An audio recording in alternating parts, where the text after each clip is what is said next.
Hey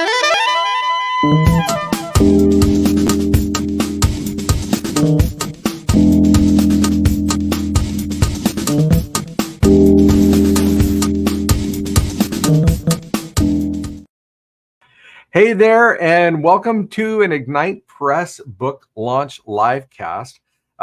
Today, I'm really excited. I'm going to be introducing to you someone who does something I didn't even know existed 6 months ago.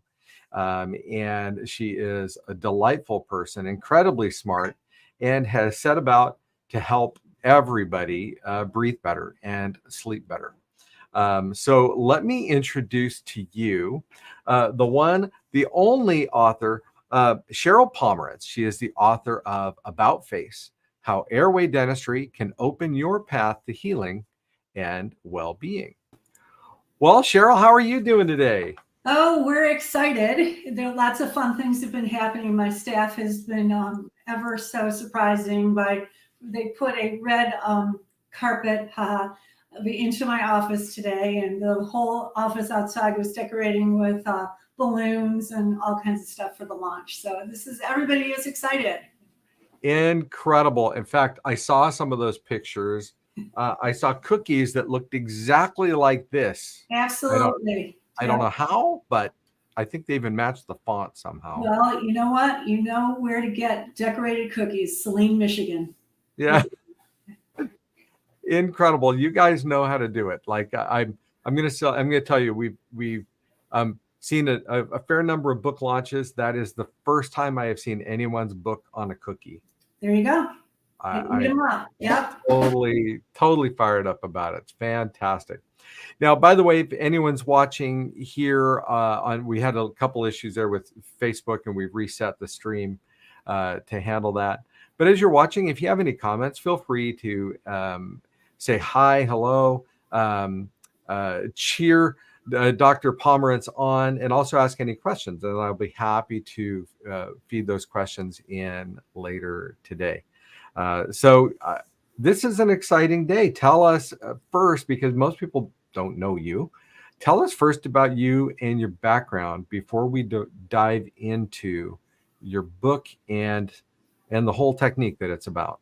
Well, I am a general dentist by trade and degree. I have a fellowship from the Academy of General Dentistry, which means that I've spent my career exploring a lot about my profession instead of just taking what I learned in dental school and just doing that every day. I am a mother of 2 grown children. I'm married. I have a wonderful little dog. I got lots of fun hobbies that I do. I'm a competitive ballroom dancer. I ski, I cycle, pretty active. And, that's pretty much why I've finally got around to putting this book together, because it took a while. And I kept wondering, why is it taking me so long to write this book? And in the big picture, it worked out better this way, because I was able to complete the cycle of the education, the experiences that I've had to put into this book to be the most effective way of telling people that we're not paying attention to something that's so obvious that could help our quest for better health care. Oh, well, and this is what's interesting. I remember our very first conversation, and you started telling me things about me with just by what you could see visually. Right. And I found that to be absolutely fascinating. And so why don't you introduce us to this concept of airway dentistry? I think it's something that very few people have heard of. And I'm curious about it for myself, but also I think the viewers are going to be really curious to learn about it. So tell us about airway dentistry. Okay, so in the big picture, we have teeth. You go to the dentist, they fix your teeth. But what part of your whole body makeup do they represent? So let's figure out airway. The airway starts right here, should be through your nose, because your nose is the only thing that can filter, warm, humidify, and disinfect the incoming air. So we've got to have all the attention right here to make sure that this is big enough and wide enough to do all those things so that we can maintain a healthy breathing rate. Because when we think about breathing in terms of body function, keeping us alive, which our brain is ultimately responsible for keeping us alive, you can go without food for about 2 months, water for maybe about 2 weeks. But how long can your body sustain itself without air? Not very long. So our brains are very sensitive to negative changes in breathing. All right. So if you think about that, and this airway thing is ultimately the most important thing that our brains are detecting all the time. And there's a lot more explanation on why it's better to have a good breathing rate. But let's look at what structure gives us the best possible airway intake, and that would be your face. So over the last 300, 400 years, since the texture of our food has changed, our muscles in our face don't work quite hard enough, and our mid-face, this part of your face, has not gotten to the genetic potential of growth.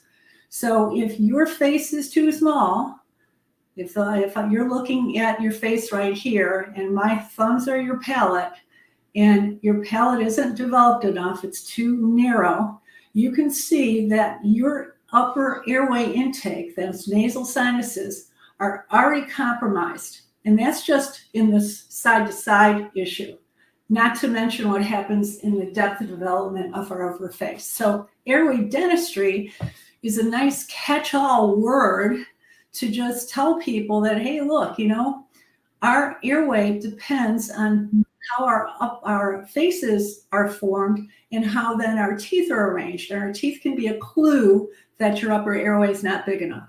So I don't know if that's confusing or I got the point across, but what's next, Everett? Yeah, no, that's fantastic. I'm assuming you didn't go to dental school to do airway dentistry. Absolutely not. In fact, I'm lucky enough right now, a sophomore dental student from the University of Michigan started looking into alternative methods of helping what's going on in his face. And he found me on one of the orthotropic websites and went, wow, she's right close to Ann Arbor. Yay. So he has been shadowing with me. Okay. And I'm asking him in turn. So I'm using him because I'm like, do they teach you any of this in school? Like, certainly we didn't get any of this. I mean, we didn't learn about tongue ties. We didn't learn about the size of the tongue. We didn't really learn about what the expected size of the face was. So we learned nothing about this in school. And I was in school over 40 years ago, and we're still not teaching our dental students this. And it seems just so basic because medical students don't learn this. They don't get any information about this area of the body. Therefore, I guess it doesn't exist, right? I think that's that's kind of the attitude I get from people, like, oh, well, who cares? So we're not teaching it. You really have to be on a path. For some reason, my reason is that I had structural issues that I explained in the book, how I finally got through understanding why my face got to be the way it was, why the treatment that was done to me was done, why it didn't work, and why I have now been successful in regaining my own health by working on my face and my upper airway. So short answer to your question, no, we don't learn this in school. Yeah, I find it fascinating. It's I'm not exactly 12 years old, and you're the first time I've heard of this, and Right. I find it absolutely fascinating. I also think that you're just spot on. That was the fascinating thing when we first spoke, and you're telling me about my face, and I'm like, huh. Yeah, you know exactly how I breathe, or how restricted my breathing is, and you just spotted it, visually. It's really, and then you can't. Now you're more educated, and it's hard to unsee it now, right? You're at the grocery store going, look at that, they have problems too. Amazing. So let's talk then about how does somebody go about getting evaluated for Mm-hmm. for this condition, basically, and what treatment options are available? All right. So the first thing is, and again, my audience for this book, I feel, is very broad based because, to your first point, we need the education for the professionals so that they understand that there are some simple metrics that they can use and do at a yearly 6-month exam, whatever. They can teach their hygienist how to do it, to just give them some basic information on, where is this person on the growth curve? How big is their face compared to the ideal, et cetera. So, but where do you find these people? That is the conundrum. And I address that in the book. It's kind of hard because as much as we have some organizations that train people that train dentists in these disciplines, we haven't had that funnel effect where we've standardized those measurements to help us understand that there could possibly be an underlying airway issue. We haven't standardized that. The American Dental Association put out a policy statement in 2017 that said all the general dentists should be doing exactly what you're asking me, where can we find this? And they put out this policy statement without telling us how to do it. So it's got to be standardized. So how do you find somebody like this? There's listings in my book. There are a lot of practitioners now that are subscribing to intermolar width, just some basic things, grading the airway. And to find these people, you've got to search out the organizations. Like I said, I have listed in my book. And then, though, the other thing to that is you really have to go through their websites. You have to be a little bit discerning, a little discerning here, because sometimes they'll sign up for something. They will be on a list, but they don't necessarily do what they're saying that they've signed up for. Does that make sense? Okay. So it's hard right now to get to find somebody, or like a professional, that can do this for you. So again, these are the questions that I'm bringing up with the information in this book. Like, hey, we got this information. We're not using it. We're not standardizing it. It's not that hard. Let's help everybody. So I didn't have a good answer for you on where do you find these people, but right now it's hard. It's very hard. Well, I mean, at the very least, they can find you, and so that's helpful. But but geographically, that may be Correct. a challenge, right? Yeah. And Sheryl, where's your office located? I'm located in southeastern Michigan. I'm about 10 minutes from the University of Michigan Big House, the big football stadium. And we're right off of the interstate. We're 25 minutes from our Detroit airport. So, I'm kind of in a semi-metropolitan area, not Detroit, but not nowhere. Well, now this is something we didn't discuss in advance, but do you do remote consultations? So that would be hard because the data intake.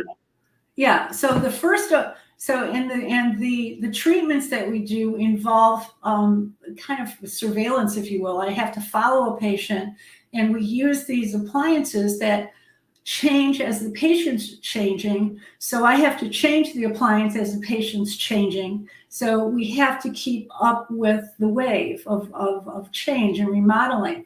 So doing this long distance and remote doesn't really have an application. Yeah, I totally get that, and realize as the words left my mouth that probably poses. But there are some portions of the therapy that we offer in the office. For instance, myofunctional therapy is the retraining and reposturing and balance of the posture of the lips and the tongues and the cheeks to support these corrections. And after the first intake appointment, my therapist here in the office does everything on Zoom. So, there's that. But the stuff that really involves, patient and the changing inside the mouth, you've got to show up. Yeah, that totally makes sense. Now, everybody, I want to let you know that today the book is launching, and you can actually get the Kindle version on a special launch price where it's available for 99 cents. That's just for a limited time. It may be today, maybe tomorrow, but the Kindle is 99 cents. The paperback is available as well. And I would recommend this book, whether you have challenges in this area or you know others, or if you want to educate your dentist. I think that is, I mean, clearly this is a blind spot. And it's one that Dr. Pomerance is really going out of her way to try to clear that blind spot, basically. So pick up your book there. So, Dr. Pomerance, describe what does treatment look like? What treatment options do people have? Okay, so let's look at the whole timeline of growth. So it starts when you're born and ends whenever your life is over. So there's different things at different stages. The first line of defense, so to speak, is to examine infants to see if they have any restrictions in their mouth that would disable the action of the tongue and the lips. Those are lip and tongue ties, which the manifestation of a lip and tongue tie is very obvious to the new mother because it's very hard to breastfeed. It's very uncomfortable because the child does more of a biting instead of a sucking action. It just totally disables the process. And in general, and what I've found is that when breastfeeding is not going well, the physicians will blame the new mom that, well, it's kind of your fault. You don't have milk, blah, blah, blah, all this other stuff. Now, we're mammals. Let's take that. Let's just take a step back and go, we're supposed to breastfeed, okay? It's not supposed to hurt. That's how we're supposed to stay alive. So the first line of defense is if you're pregnant, line up a provider that can do a proper exam of the mouth, not your pediatrician. They haven't been trained inside the mouth. Not an ear, nose, and throat specialist. They'll approach the child from the front. If you come at the front, what happens is all the structures will be pushed back and you won't be able to identify any of these restrictions. So you need to find a dentist who is trained, any dental professional that has a specialty training. It's usually on their websites and or within the community. There's people that refer. Now this community has a pretty good referral network. So you start when the baby's born. So that's number one. So what can we do? Prevent this underdevelopment by enabling the muscles to work as well as they possibly can to posture and help provide neuromuscular cues to form this piece of bone in the middle of your face. Second thing, when the kid then, let's say that didn't happen. So then you're at the dentist at age 3. Most dentists who see a 3-year-old are just trying to get the 3-year-old to sit still. So they're not, again, somebody needs to be trained to just see what's going on. A couple simple ways to do it that anybody can look at their child. If your 3-year-old has no space between their front teeth, their mouths are crowded. If their mouths are crowded, the permanent teeth are 1.5 times the size. They're not going to come in. They're going to be crooked. And the ultimate thing right there then is your diagnosis that the face is underdeveloped. So you know at age 3, you're going to have to do something along this growth timeline. So we have these different guides that help with facial posture and tongue posture, et cetera, et cetera. But the little folks are kind of hard to handle. Sometimes they don't take directions well. The parents don't work with them well. So about 7 or 8 years old, that's a chance, that's a really sweet spot to actually get in and do some remodeling. That means increasing the size of the mouth from the inside out, not with just lateral side-to-side expansion, but front to back. This is the most important one. The depth correction is critical because our airways are a windpipe. It should be a nice circle in cross section. And if the face gets flattened because a professional just widened their face to get all their teeth in, thinking that they were increasing the size of the face, what they're really doing is creating the upper airway is going to be an ellipse, and it's much more collapsible from front to back. So that's 7 or 8. So let's say none of that happened, and you've got a kid now who's 13, 14, has all their teeth, they're crowded, their jaws are not lining up right.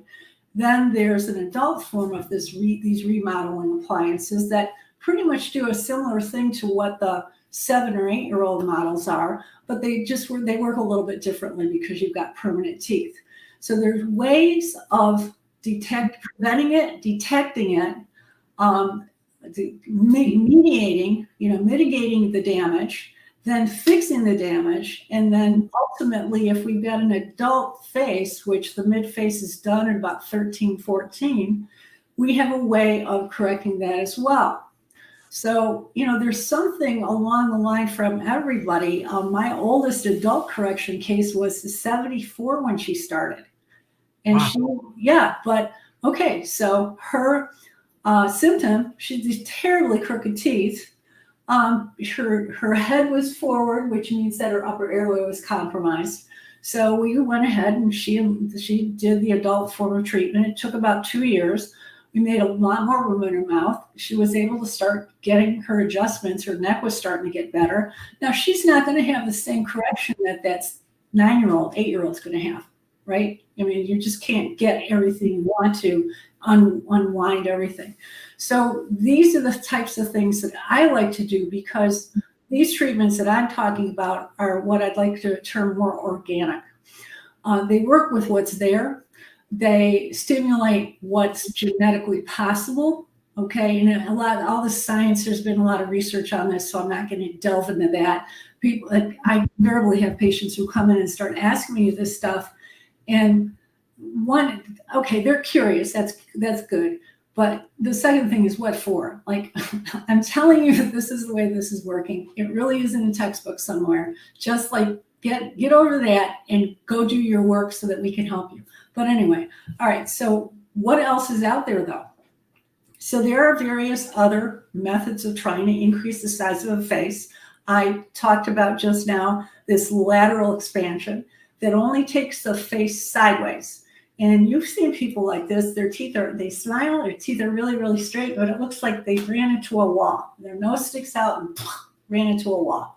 So that compromises their airway. And I see a lot of men in their 30s who had this type of treatment when they were in their adolescent years, and their tongue and their jaw still continue to grow. So now they have sleep apnea because their tongue is going back into their airspace. There's a lot here. I mean, it gets crazy. And so there's other ways of doing it. Ultimately, the ultimate way of the one-day fix is to do an upper and lower jaw surgery, where the surgeon actually takes this mid-face off of your cranial bone and figures out what size they want it to be, and then put you back together again. Wow. Yeah. So there's a lot on the spectrum here, but you know what? Like, I had jaw surgery. It's in the book. Was that the prettiest thing in the world? And how did I feel after? Different. I don't know if it was different good or different bad. It was different. So yeah. Incredible. I mean, incredible. So we had a question here came in from Zelda. I thought I would pass it on to you. It says, can you share some key takeaways or action steps that readers can implement after reading the book to benefit their health and overall well-being? Okay. So first of all, one is it depends who that person is. So if you're a parent of a child who is maybe having social issues, texture issues, maybe they're telling you that they have ADHD, you need to try to find a practitioner, a provider who does this type of work in kids. Okay, so that's that. They need help immediately. Their mouths the inside has to be redeveloped, because they're just not going to feel good, and they can't usually tell you. But let's talk about an adult. Like, I was at a meeting last night, and this woman, I got pain over here. All right. So you need some help. And how do you find it, or how do you get it? Do you do it on your own? If you're fighting against a facial structure that's underdeveloped, it's hard to make. You can't change it yourself. That's the bottom line there. So you need professional help.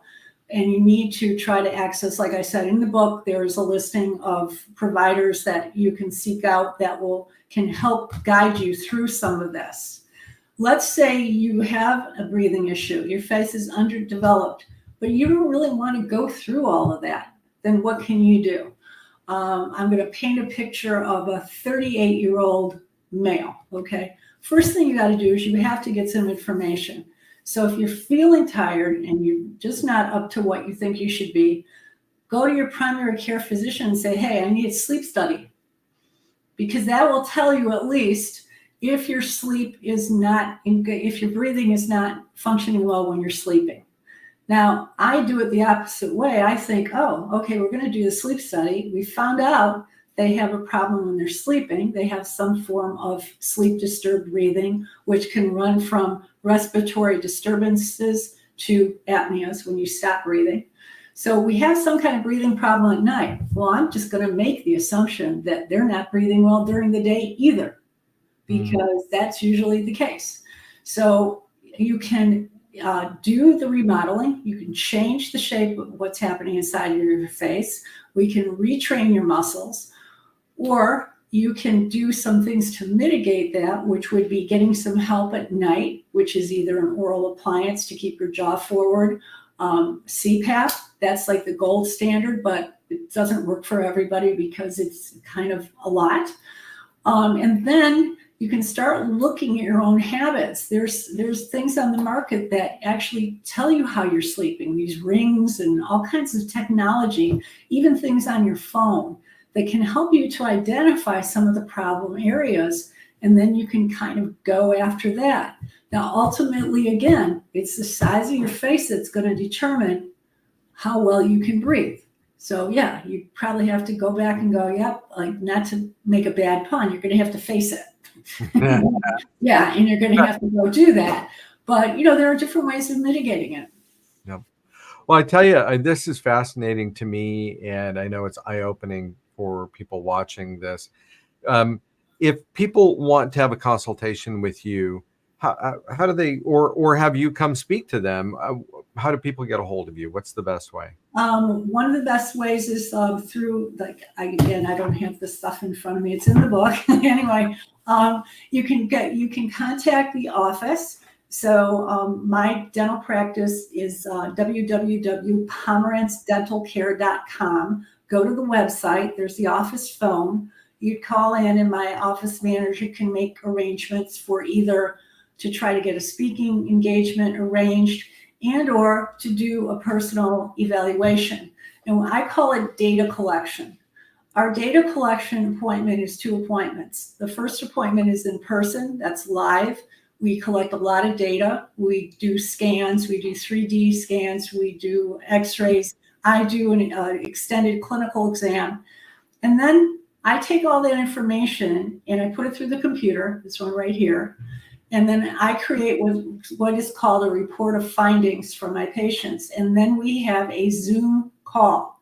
So with a Zoom call, you can invite as many people as you want, and they can all log in, and I take you through a tour and make meaning of all the data we collected pursuant to all the issues that the patient comes in with. So I try to paint the picture of what's happening, and then I create my recommendations, a schedule, et cetera, et cetera. So it's a 2-part appointment. One's live, and then it follows up on the Zoom call. And then it's at that point where I feel a patient and or their spouse and family, whatever, they have enough wherewithal and enough information to make a good decision for what should be next for them.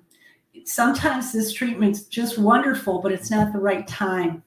So you have to be honest with yourself. Should this happen now? Or, you know what? It'd be better in 6 months. Okay, you waited 38 years. Another 6 months. Okay, it's like, settle down, right? Well, I tell you, thank you so much for your time here. Congratulations again on your book, About Face. Fantastic. Thank you so much for your time here. And so everyone, as a reminder, you can pick up the book today on Amazon, where you can pick it up for 99 cents for the Kindle version. You can also pick up the paperback version. So thank you again, Sheryl, for joining us. Thank you also for viewers for joining us. make sure to go ahead and get your copy today. Thank you so much. Take care, and we'll see you on another book launch livecast.